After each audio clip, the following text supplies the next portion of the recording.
শুক্রবার জুমার দিন দুপুর 12টা থেকে 2টার মধ্যে এই ছোট্ট দোয়াটি কেউ যদি 11 বার পাঠ করে, এরপরে সে আল্লাহর কাছে যা চাইবে আল্লাহ পাক তাকে তাই দান করবে। আপনি জানলে অবাক হয়ে যাবেন। জুমার দিন হচ্ছে অত্যন্ত গুরুত্বপূর্ণ, যাকে হাদিসের ভাষ্য মতে সাইয়্যিদুল আইয়াম বলা হয়।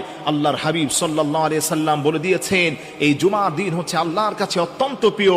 তার কারণ হলো এই জুমার দিনে আল্লাহ রাব্বুল আলামিন হযরত আদম আলাইহিস সালাতু ওয়াস সালামকে সৃষ্টি করেছেন।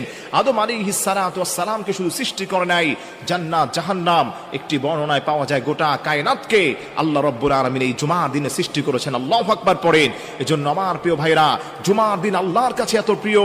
আল্লাহর হাবিব বলেন, এই জুমার দিনে কেউ যদি বেশি বেশি আল্লাহর কাছে দোয়া করতে পারে, আল্লাহ ওই গোলামের দোয়াগুলোকে কবুল করেন। এবং স্পেশালি যদি কিছু দোয়া পড়ে, কিছু নাম নিয়ে দোয়া করে, আল্লাহ তৎক্ষণাৎ ওই দোয়াকে কবুল করে নেন। মনে রাখবেন, শুক্রবার জুমার দিন দুপুর 12টা থেকে 2টার মধ্যে আপনি যদি এই দোয়াটাকে 11 বার পড়বেন, আপনি পড়বেন ইয়া রাহিমাল মাসাকিন, ইয়া রাহিমাল মাসাকিন, ইয়া রাহিমাল মাসাকিন।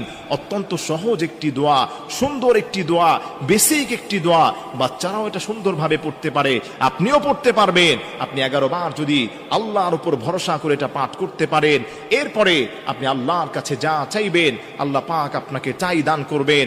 এই দোয়াটা পড়ার আগে অবশ্যই অবশ্যই আপনি নবী পাক সাল্লাল্লাহু আলাইহি ওয়াসাল্লামের উপর 3 বার যে কোনো দুরূদ শরীফ পড়িবেন। দুরূদ শরীফ হচ্ছে এমন আমল, যে দুরূদ শরীফটা পড়ার কারণে আল্লাহ রাব্বুল আলামিন ওই বান্দার গুনাহগুলোকে মাফ করে দেন, তার দোয়াগুলোকে কবুল করেন। দোয়া যদি আপনি কবুল করাতে চান, তাহলে অবশ্যই অবশ্যই আপনাকে নবীজি সাল্লাল্লাহু আলাইহি ওয়াসাল্লামের উপর দুরূদ পড়তে হবে। যে যত বেশি নবীজির উপর দুরূদ পড়বে, আল্লাহ পাক তাকে তার দোয়া তত বেশি কবুল করে নেবেন। সুবহানাল্লাহ পড়েন। একটি হাদিসের মধ্যে পাওয়া যায়, আল্লাহর যেই গোলামটা আল্লাহর হাবিবের উপর দুরূদ শরীফ পড়ার পরে আল্লাহর কাছে হাত উঠিয়ে যা চাইবে আল্লাহ পাক তাকে তাই দান করবেন। কেউ যদি দোয়া করার পূর্বে আল্লাহর হাবিবের উপর দুরূদ শরীফ না পড়ে, ওই দোয়াটা মুআল্লাকুন ফিস সামা, আসমান এবং জমিনের মধ্যবর্তী স্থান এটা ভাসমান থাকে, ওই দোয়াকে কবুল করা হয় না। এজন্য আমার প্রিয় ভাইরা, আপনি যখনই শুক্রবার পাবেন জুমার দিন দুপুর 12টা থেকে 2টার মধ্যে, অবশ্যই আপনি প্রথমে আল্লাহর হাবিব সাল্লাল্লাহু আলাইহি সাল্লামের উপর 3 বার দুরূদ শরীফ পড়বেন। দুরূদ ইব্রাহিম পড়তে পারেন, সাল্লাল্লাহু আলাইহি ওয়াসাল্লাম এই দুরূদটাও আপনি পড়তে পারেন। এরপরে হাত